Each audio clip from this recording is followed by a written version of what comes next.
కొమ్మినేని శ్రీనివాసరావు గారిని అరెస్ట్ చేసిన తర్వాత ఈ సిస్టమ్‌లను, ఈ పాలకులను, ఇటువంటి వ్యవస్థలను చూసి నవ్వాలో, జాలిపడాలో, బాధపడాలో కూడా అర్థం కాదు.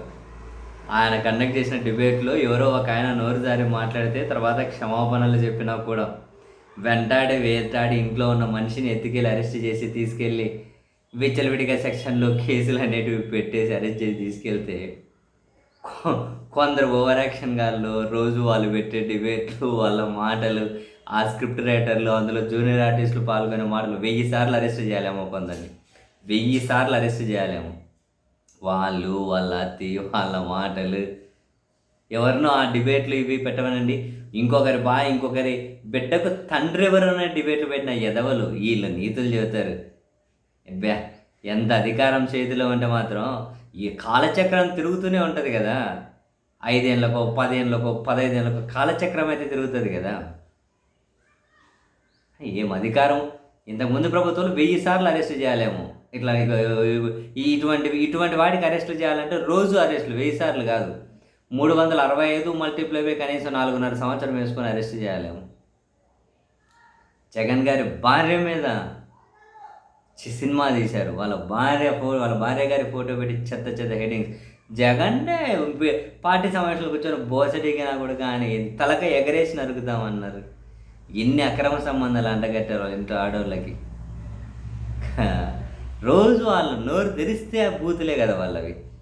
ఎందుకు ఇప్పుడు కొమ్మినేని అరెస్ట్కి సంబంధించి దాని మీద డిబేట్ పెట్టి కూడా ఇదేమంటారు తెలుగుదేశం పార్టీ ఛానల్లో వైసీపీ ట్వీట్ చేసింది. When are you going to arrest అంటే ఎంపీ రేణుకా చౌదరి అంట, ఇంకో జర్నలిస్ట్ అంట. ఈ ట్వీట్ చేసింది వైసీపీ. మరి ఆ పేరెన్నిక అనే జర్నలిస్ట్ ఎవరో నాకు తెలియదు కానీ ఈ పేరెన్నిక అనే జర్నలిస్ట్ ఎవరో మనకు తెలియదులేండి. కానీ ఆ జర్నలిస్ట్ని ఎప్పుడు అరెస్ట్ చేస్తారు, ఆ రేణుకా చౌదరిని ఎప్పుడు అరెస్ట్ చేస్తారు ఏమనే తెలుసా? ఆమె మాట్లాడుతున్నారు. అబ్బా అసలు నిజంగా స్లీపర్ సెల్స్ లాగే పనిచేస్తారు. వీళ్ళకు మరి సామాజిక వర్గ అవసరాలా లేకపోతే ఇంకేం అవసరాలో మనకు తెలియదు కానీ సీరియస్లీ మరి ఆ పిచ్చి ఏ స్థాయిలో ఉందో జనానికి నాకు అసలు అర్థం చేసుకునే కెపాసిటీ లేదు. కానీ ఎంత కసిగా మాట్లాడతారు. జగన్ గురించి మాట్లాడుతూ ఉన్నారు. వాని కడుపు నిండా కుళ్ళు, విషము, కుతంత్రాలు, ద్వేషము. వాడు పుట్టినప్పుడు విజయమ్మ తల్లాట, విజయమ్మ గారు గట్టిమన చేసుకొని చంపేసింటే అయిపోయేదట జగన్. మరి డిబేట్లు కండక్ట్ చేసిన వాళ్ళని ఏమనాలి? అందులో మాట్లాడామని ఏమనాలి? పుట్టినప్పుడే వాడిని చంపేసింటే సరిపోవాలి. పుట్టిన బిడ్డను పొత్తిలలోనే చంపేసింటే సరిపోయేదా? నిజంగా ఇప్పుడు మనం బేసిక్గా వైఎస్ఆర్ కాంగ్రెస్ పార్టీ వాళ్ళు ఎప్పుడు అరెస్ట్ చేస్తారు అని చెప్పి ట్వీట్లు పెడుతూ ఉన్నారు. కానీ ఇట్లా ఎంత అద్భుతంగా మాట్లాడితే ఏదైనా మంచి మంచి పదవులు ఎప్పుడు ఇస్తున్నారనాలి. ఆడోళ్ళు కనిపిస్తే ముద్దన్న పెట్టాలి, కడుపన్న చేయాలన్న వాళ్ళకి ఏం అవార్డులు ఇచ్చారు, ఈ నోటికి ఏది ఇస్తే అట్లా మాట్లాడిన వాళ్ళకి ఎలాంటి పదవులు ఇచ్చారు, ఎలాంటి బాధ, ఇట్లాంటి వాళ్ళకు మంచిగా సత్కరించాలి. ఈమె ఆవేశం, ఈమె కసి చూడండి. ఈమె ఆవేశం, ఈమె కసి.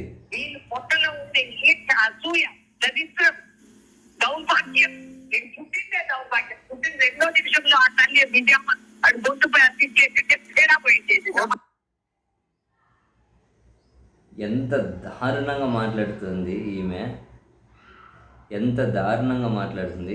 పొట్టలో ఉండే అసూయ, దరిద్రం, దౌర్భాగ్యం. నేను పుట్టిందే దౌర్భాగ్యం. పుట్టిన 2వ నిమిషంలో ఆ తల్లి విజయమ్మ అది గొంతుపై అతికేసింటే తేడా పోయించేది. పుట్టిన 2వ నిమిషం విజయమ్మ గారంట జగన్ గొంతు పిసికి చంపేసింటే పీడపోయేదట. ఎంత అద్భుతమైన మాటలు. ఏదైనా పెద్ద పెద్ద పదవులు ఇవ్వాలి వీళ్ళకు. ఎందుకంటే అట్లా మాట్లాడిన వాళ్ళే కదా గొప్ప జర్నలిస్టులు, అలా మాట్లాడే వాళ్ళే గొప్ప గొప్ప ఉద్ధారకులు, అలా మాట్లాడే వాళ్ళే గొప్ప గొప్ప అవార్డులకు, రివార్డులకు అర్హత ఒక సెక్షన్ ఆఫ్ పీపుల్కి మాత్రమే. బూతు కూడా లోక కళ్యాణం కోసమే. ఒక సెక్షన్ ఆఫ్ పీపుల్ మాత్రమే. నువ్వు ఏ స్త్రీని ఎంత అవమానించినా లోక కళ్యాణం కోసమే. ఒక సెక్షన్ ఆఫ్ పీపుల్. అసలు రాష్ట్రంలో చట్టాలు, రాజ్యాంగాలు సపరేట్గా ఈ సెక్షన్ కోసం వీలైతే రాయండి అబ్బా. ఆ సెక్షన్ ఇంకెక్కడైనా అంతరిక్షంలో పెట్టి పూజించండి అబ్బా స్వామి. ఆ స్థాయిలో గౌరవించండి. కానీ ఇట్లా మాట్లాడచ్చాడు, ఏం కాదు. ఇంకేమైనా పెద్ద పదవులు ఇవ్వాలి ఇట్లా మాట్లాడిన వాళ్ళకి. ఇవ్వండి, పెద్ద పెద్ద పదవులు ఇవ్వండి.